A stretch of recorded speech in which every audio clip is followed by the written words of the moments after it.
Hello friends, good morning. आज हम लोग 8 अप्रैल 2026 के करंट अफेयर्स डिस्कस करेंगे।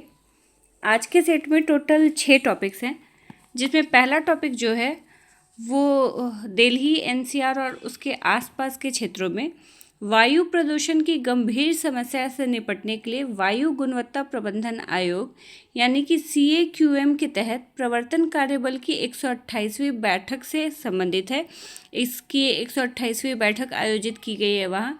आप लोग को पता होगा कि दिल्ली और उसके आसपास के क्षेत्रों में पराली जलने और अत्यधिक ट्रैफिक या और भी निर्माण कार्य इन वजहों से वहाँ की जो वायु गुणवत्ता है वो काफ़ी निम्न स्तर का होता है।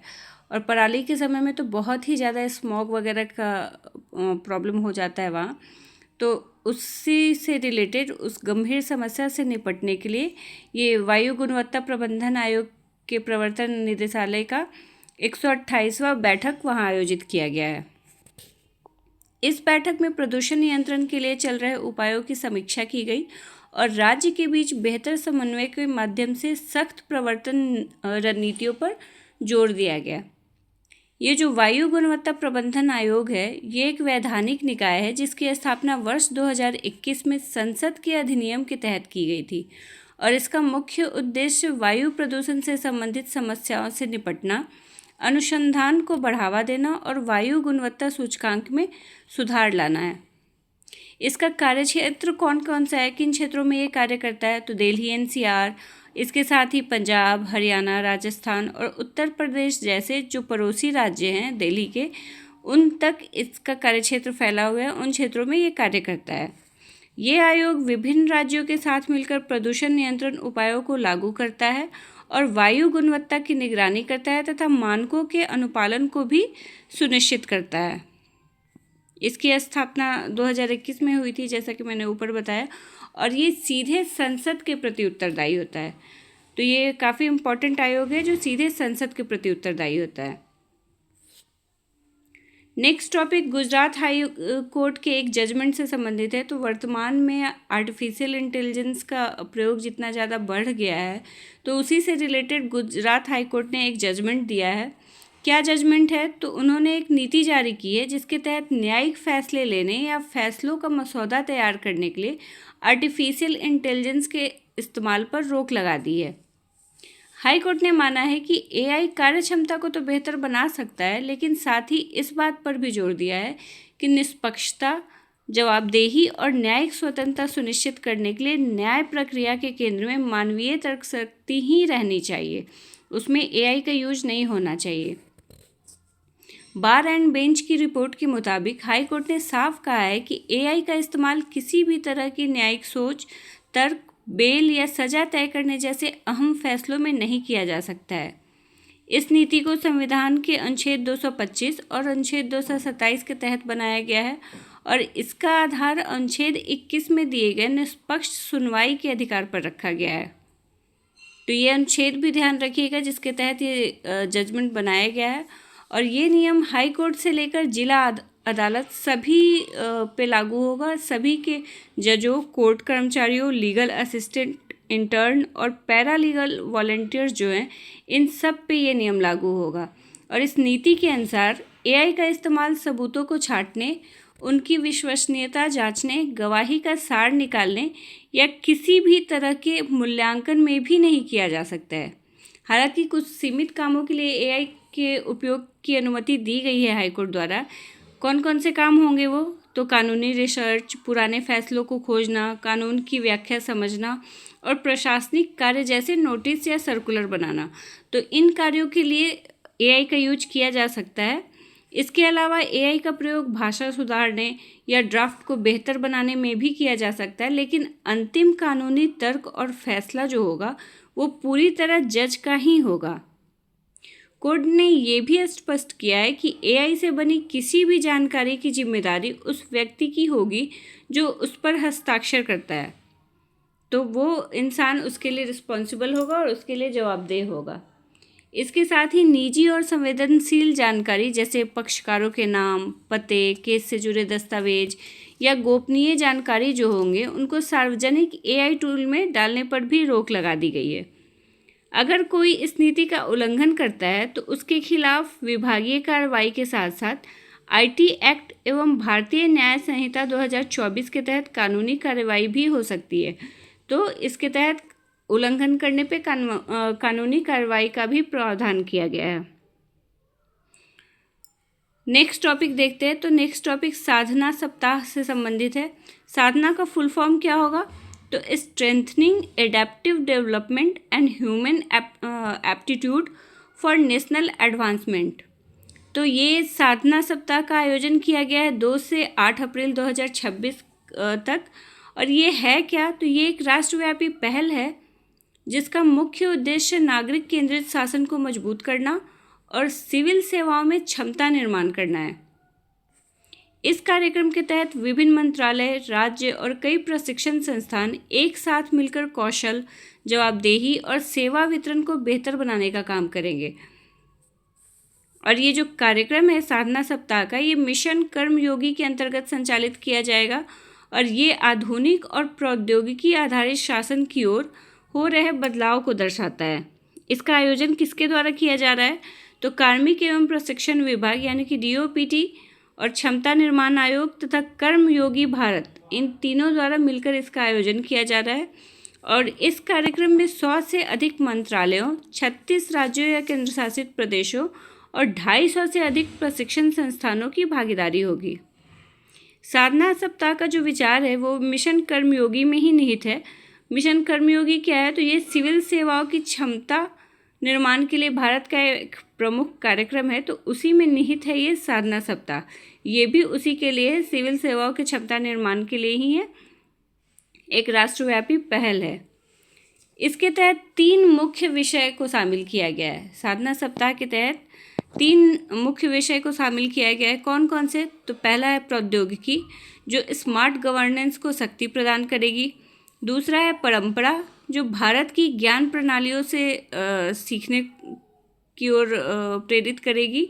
और तीसरा है मूर्त, यानी कि सुधारों के वास्तविक प्रभाव को मापना। तो इन 3 मुख्य विषयों पर यह केंद्रित है और इसका उद्देश्य यह सुनिश्चित करना है कि नीतियां नागरिकों के जीवन में स्पष्ट सुधार लाएं।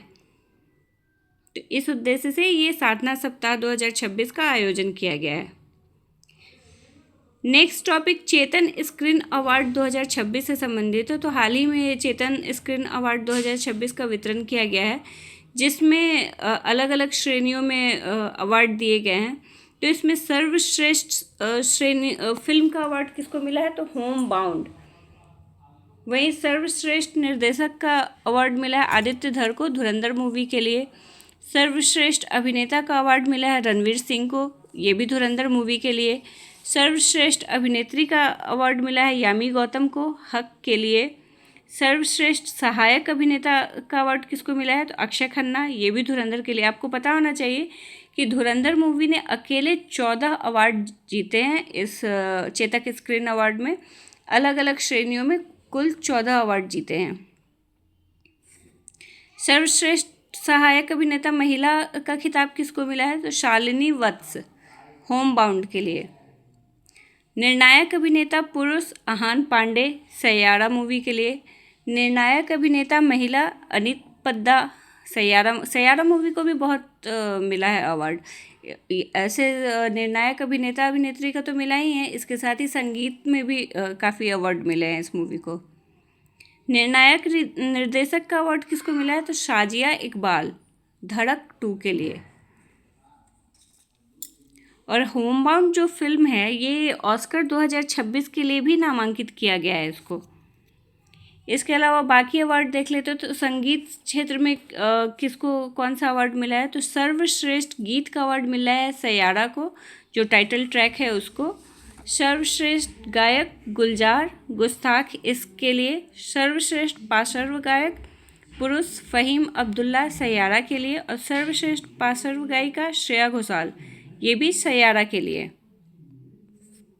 OTT पुरस्कार अगर देखें तो सर्वश्रेष्ठ OTT फिल्म का पुरस्कार मिला है स्टोलन को। सर्वश्रेष्ठ OTT अभिनेता अभिषेक बनर्जी स्टोलन को। सर्वश्रेष्ठ OTT अभिनेत्री सान्या मल्होत्रा मिसेज के लिए।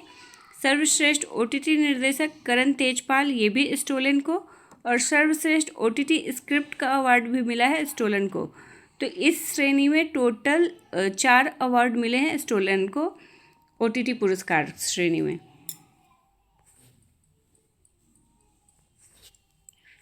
नेक्स्ट टॉपिक छत्तीसगढ़ से संबंधित है। तो छत्तीसगढ़ में काले हिरणों की आबादी में लगातार बढ़ोतरी देखने को मिल रही है। 1927 के दशक में इनको वहाँ पे विलुप्त घोषित कर दिया था, लेकिन कई प्रयासों के बाद अभी राज्य में इसकी संख्या में लगातार वृद्धि दर्ज की गई है। आखिरी बार इनको आधिकारिक तौर पर 1927 में देखा गया था और उसके लगभग एक सदी बाद अब राज्य में लगभग 130 काले हिरन हैं।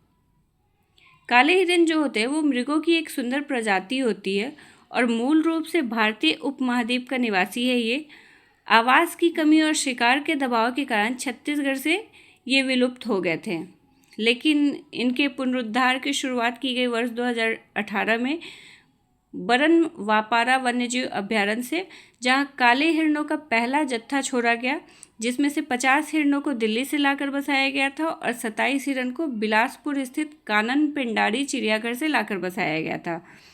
तो 2018 में इनके पुनरुद्धार की योजना शुरू की गई थी। अब काले हिरन के बारे में जान लेते हैं थोड़ा।